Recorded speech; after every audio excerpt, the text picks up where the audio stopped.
taas! Vesipapp Estancia tegutseb endiselt siin kanalil. Selles videos näitan, mida tegime oma vaarikaistanduses augusti jooksul.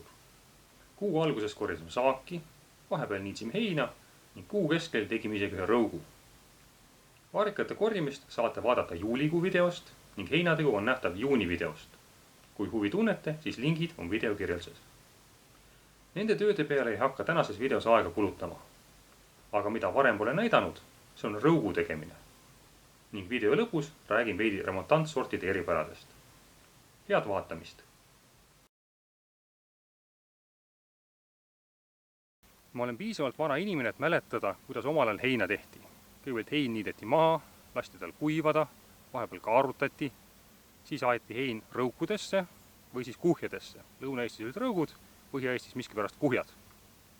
Ja kui hein oli rõugus ja kuhjas juba ära kuivanud, siis korjati see kokku ja viidi lakka. Ilma hulk tööd. Ja tänapäeval ei hakka keegi enam niiviisi tegema, sest et on olemas masinad, mis töötavad kiiremini, odavamalt ja paremini. Kui on ikka võimalik heinarulle teha või heinapakke, siis ei ole mõtet sellisel vanamoodsal heina tegemisel, nagu meie tegime. Aga sellest hoolimata ühe rõugu see aasta siiski teeme. Asi nimelt selles, et hein sai maha niidetud ja valus on vaadata, kuidas ta lihtsalt niisama maas kõduneb. Panen heina rõuku. Ja mõte on selles, et talvel saavad metsloomad seda heina süüa, kui nad ei saa lume alt heina kätte. Ja peale seda kevadel see hein, mis loomadele ei ole sisse läinud, mis on alles jäänud, selle saame siis vaariga peenetajal laotada mulčiks. Tükk tööd sellega, aga ütleme, et hoiame vanu traditsioone elus ja eks metsloomasid tuleb ka ikkagi toita. Ja nüüd jõudu tööle mulle! Rõugu tegemiseks on kõigepealt vaja 2 redelit. Ja mitte niisama tavalist redelit, vaid ebatavaliselt laia ja madalat redelit. Kõrgus võiks jääda umbes silmade kõrgusele. Piisab 3–4 redeli pulgast. Liiga kõrgele ei tohi redel ulatada, sest muidu on sinna raske heina riputada. Laiust võiks olla paar meetrit. Kui nüüd 2 sellist rõuguredelit A-tähekujuselt kokku panna, ongi raam põhimõtteliselt valmis. Alumise pulga peale tuleb panna veel 3–4 ristlatti, nii et A-täht saaks omale horisontaalse kriipsu. Ja nende ristlattide peale asetame 2 poole redeleid pikilatid, et heina ladumise pinda laiemaks teha. Sellise sõrestiku peale hakatakse kuivanud heina laduma. Alustatakse madalamatest redelipulkadest ja liigutakse üha kõrgemale. Kui kõik pulgad on heinaga kaetud, tuleb teha hari. Selleks võetakse värskelt niidetud heina ning tõstetakse harjale nõnda, et heinavihu üks ots jääb ühele poole, teine ots teisele poole rõugu harja. Miks värsket heina? Sellepärast, et kuivanud hein on liiga jäik ja rabe, et ta 2 poole harja painduks. Värske hein on painduvam ning võtab paremini harja kuju. Heina ladumise tehnikast saab paremini aru, kui vaadata rõuku ülalt. Kõigepealt tuleb maast kokku riisuda üks paras rehatäis heina. Kusjuures tähele tuleb panna, et kõrred jääksid paralleelselt. Õnneks langevad kõrred paralleelselt maha nii vikatiga kui ka niidukiga niites. Probleem tekib siis, kui heina vahepeal kaarutada. Siis peab riisu ja kuivanud heina pusast tekitama korraliku heinavihu, kus kõrred on üksteisega paralleelsed. Ja selline heinavihk pannakse alumisel redelil pulgale nõnda, et vihk oleks pulkaga risti. Ning nõnda laotakse alumine kiht heinu. Äärmised heinavihud pannakse paika diagonaalselt. Milleks see veel vajalik on? Ikka selleks, et vihmavesi ei saaks otste juurest rõugu sisemusse tungida, vaid voolaks mööda kõrsja maha. Järgmiste pulkade katmisel järgitakse sama põhimõtet. Heinavihud asetatakse tavaliselt redeli pulkadega risti, kuid äärmised tuleb panna diagonaalselt. Kusjuures väga hoolikalt tuleb jälgida, et kõrred oleksid üksteisega paralleelsed ning ülemised kihid kataksid alumisi kihte. Vihmavesi peab saama mööda heinakõrsi maha voolata. Kui vesi pidama jääb või rõugu sisemusse tungib, läheb hein hallitama. Põhimõtteliselt on rõuk nagu vanaaegne pilliroo või õlgkatus. Ja nagu juba varem öeldud, siis hari tehakse värskest heinast, mis on painduv.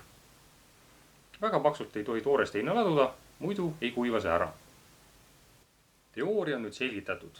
Vaatame siis, kuidas see kõik praktikas välja kukub.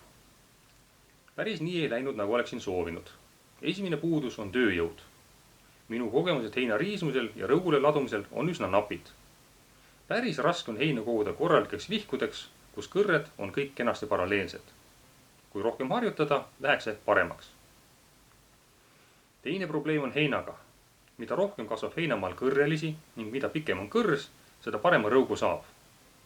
Aga kui rohus on palju liblikõielisi ning taimed lühikesed, siis on raske moodustada tihedaid ja pikki vihkusid.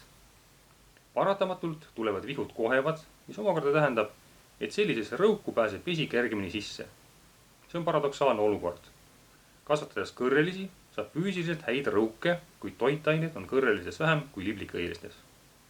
Aga kui kasvatades liblikõielisi, siis on toiteväärtus tunduvalt suurem, kuid oma kohevuse tõttu ei pea rõugud vett ning talvehein võib rikneda. Seetõttu on moodne tehnika hoopis tõhusam kui arhailised rõugud või kuhjad. Kuivatatud hein pakitakse rullidesse ja see säilib probleemideta. Ja kui te nüüd arvate, et rõugu tegemine on niisama lihtne nagu teoorias, siis te eksite. Kui rõugu tegemine oleks niisama lihtne, ei näeks see välja nagu mingisugune imelik harakapesa, vaid korralik rõuk peab olema nagu vana õlekatus või siis rookatus. Ilmselt need inimesed, kes omal ajal tegid rõuke iga aasta kas 10 või isegi 100 inimese aastaid järjest, need oskasid korralikke ja siledaid rõuke teha. Aga amatöör nagu ma olen, pean leppima sellega, mis praegu välja tuli. Aga vähemalt on nüüd heinad olemas. Metskitsed saavad talvel süüa ja kevadel jätkub loodetavasti ülejäänud heina ka vaarikapeenrade multsimise jaoks.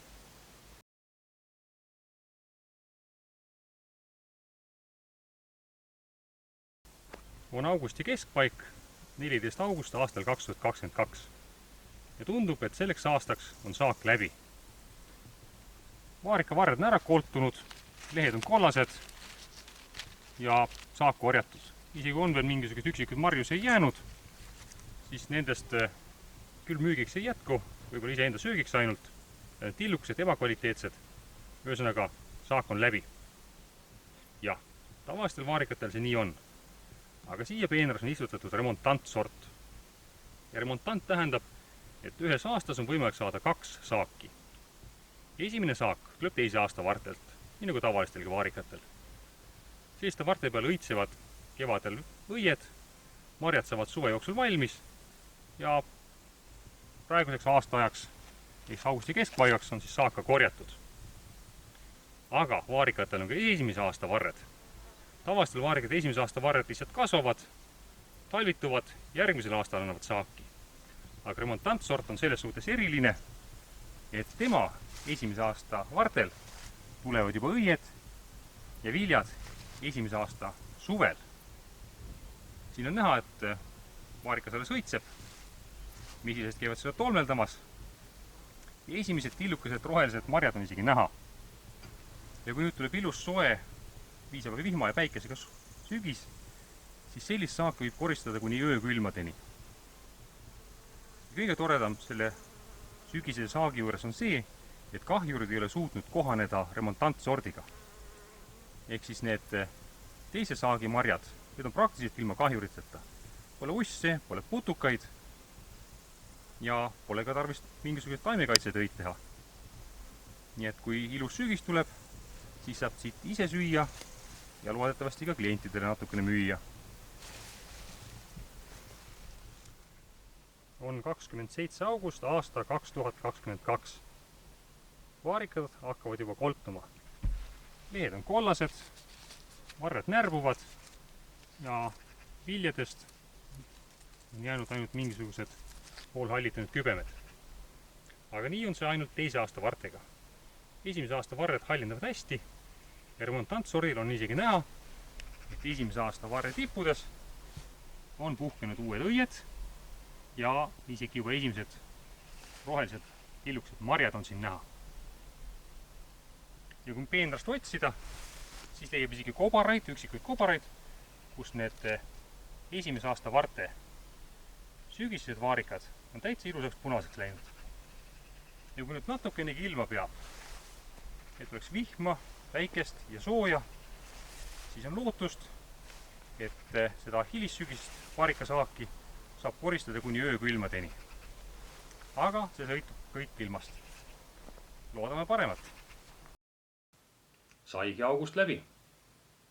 Möödunud kuu jooksul niitsin heina ja tegin sellest rõugu. Suvine saak sai korjatud ja müüdud. Aga kui palju suudavad remontantvaarigad anda saaki esimese aasta vartel, see selgub edaspidi. Kui sügisel tuleb piisavalt sooja, päikest ja vihma, siis miks mitte. Aga see selgub alles järgmistel kuudel. Vaadake ja saate teada. Kohtumiseni Vesipapi Estantsias.